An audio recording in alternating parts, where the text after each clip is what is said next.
My name is Cameron Carroll. I'm going to be making a Hello World app for Android. And so, after you've downloaded and installed the Java and Android development tools, you'll go ahead and open Eclipse. To start off, we're going to create an emulator that we can use to test our project or our program. And so go ahead and click on the Android Virtual Device Manager.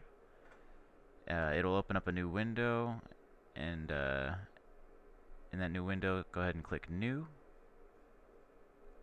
And when you click New, you'll see this window, and you can go ahead and name our emulator. For ours, we're going to name it EMU 2.3.3. And then after that, you need to pick a target, and that just means the device's operating system, and they're all backwards compatible. So if your phone is, say, a 4.0 operating system, you can still run a 2.3 version of an app. But if you write a app for, say, 4.0, you can't run that on a older phone. So just be careful on what target you choose. After you pick the target, go ahead and choose the SD card size. For this, we're just gonna put 2000 in. That's plenty for the Hello World app that we're writing. After that, go ahead and click on Create AVD. Alright, after the emulator is created, we're going to go ahead and launch it because it takes a while to start up. Now that we've got it running in the background, we're going to create our project. Click the Create New Project button in the top left corner and click on Android Project. And once you do that, go ahead and name your project. I'm going to name mine Hello World. Then click Next. Now we're going to have to choose our target. Go ahead and choose the 2.3.3 because that's the emulator we created, so it's the same as the emulator. And then after that, click Next, and we're going to name our project. You can name it, not project, package. You can name that pretty much anything you want. I'm naming mine android.camcarroll.helloworld, and then go ahead and click Finish. Now that our project has been created, we'll check it out. Open the source file and our package, and you'll see the Hello World activity. Open that, and you'll see the onCreate method, which is called when the activity is first created. And within that, there is a set content view, which sets the layout for your app. So next, we'll go ahead and open the res folder. This holds all the app's resources, like images, the main layout, and strings for text. Next, open the gen folder, and look at the r.java file. This is an automatically generated file that updates whenever you change anything in your res folder. The purpose of this file is to connect the visual portion of the app to the code portion. See, the names of each of the strings are automatically put into the R file. And you can see that the string is actually being used in the main. If you go to the graphical layout, you'll see the actual value of the hello string. Alright, let's get started. First off, we're going to delete the text view that gets generated with the project, as it does not have an ID, which I will get to in a second. Then we'll add a linear layout, which we'll use to hold our buttons, a new text view, and two buttons which we'll place within our layout. Now we'll go to the XML file, which has already been updated by what we've changed in the graphical layout. All these additions have their own specific IDs. Now, since we've changed our layout, it has updated the R file with the new IDs. These IDs then are what we will call later in the Hello World activity to give our buttons functionality. Now we're going to add a few strings to our string.xml file. The first one I'm going to make is going to be called hello button, and its value will be hello. Then the second one I'm going to make is going to be called buy button, and its value will be buy. Then once we've made both of those, we'll go to our main.xml file, and we'll change the text of both of our buttons to the strings that we just created. To do this, you do an open parentheses, the @ symbol, the word string lowercase, and then a backslash, and then whatever you named your string in the previous file. And then we're going to do that for all three of our two of our buttons, and then the text view as well. We'll do the text view to be hello, so that'll be what gets displayed. And then if you go to the graphical layout, you see that all the values of the buttons changed, as well as the text view. Now we have gotten the visual portion created, we can start using it within our code. So to start off, we need to declare our text view and buttons. You may encounter an error like I did, and the way to fix this is you hover the mouse over the error and then click on the import, and so that you import the text view and import the buttons from the widgets, and so they'll just like put the import up at the top of the code, and it'll make it where it works. And so after you've declared them, we need to link them to our R file so that the code knows what button or view we're handling. So this is the syntax for that. And so you just do the r.id and then whatever the ID that you created in your main XML file. And if you go to the R file, you'll see that you do R, and then you have the ID method, and then within that you have the text view 1, and that's the same ID that we have here for our text view. So again, just text view 1, and then that's the value that we have for it, which again we changed through our strings. And so that's how you link the variable text view with the text view you created in your main file, your main.xml file. So we're just going to do that for our buttons as well, like we did with our text view. It's the exact same thing, just we're using our button 1 ID and as opposed to our text view 1 ID. And then for the buy button, we're just going to use our button 2 ID. And so it's the same syntax, find view by ID, and then you use your R file to distinguish which button.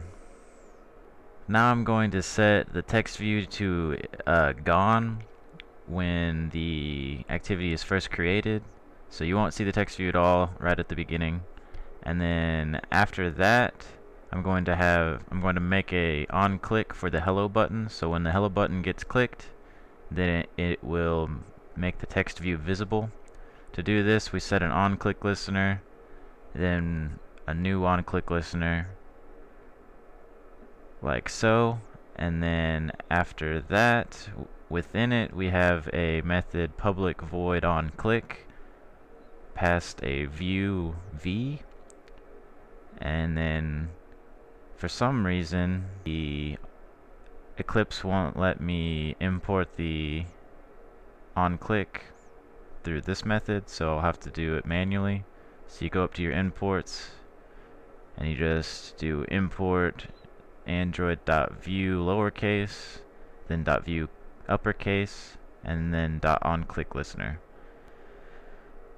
And then that will make the errors go away, and then within your onClick method you put what you want the button to do when it's pressed, and we want it to set the text view to visible. And so you do that the same way as you set it to invisible, or I guess gone. There's 3 ways you can do it. You can set it visible, invisible, and gone. Gone just makes it completely like away. It makes the other objects on your main take its place. So what we're gonna do now after that is make a buy button and set that one to gone. So when you press the hello button, it makes the words appear, and when you press the buy button, it makes them disappear.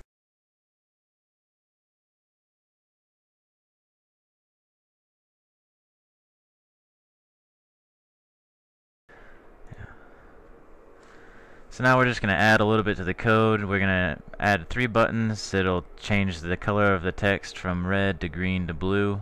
And we're going to do the exact same thing that we did with the rest of it. Just add some strings in our string file.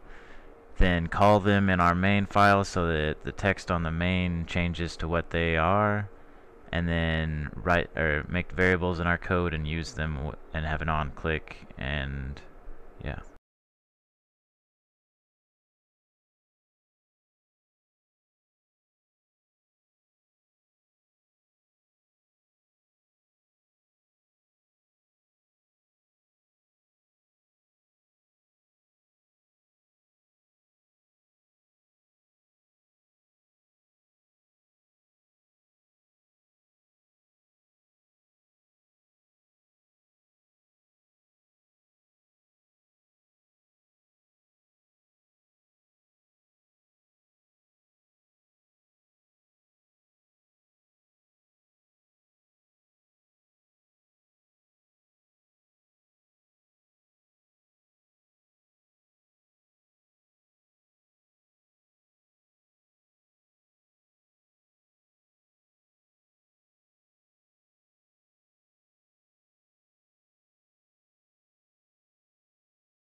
In order to change the color instead of of the text view, instead of set visibility, we're going to do set text color, and then within that we're going to do a color, capital color, dot RGB, and then it takes 5 ints from 0 to 255.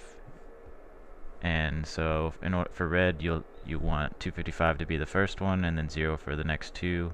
For green you want the middle one to be 255, and for blue you want the last one to be 255. And that's about it. We'll just do that for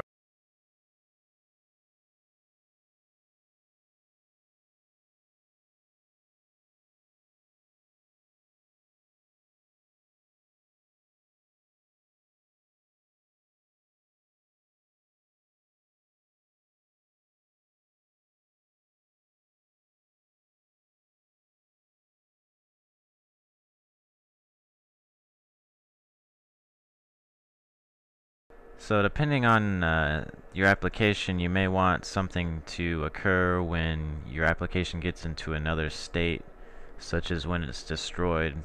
So for example, or for my example, I'm going to make a toast appear when the application is ended, or when we hit the back button and our application is no longer visible. And so this is how you do that.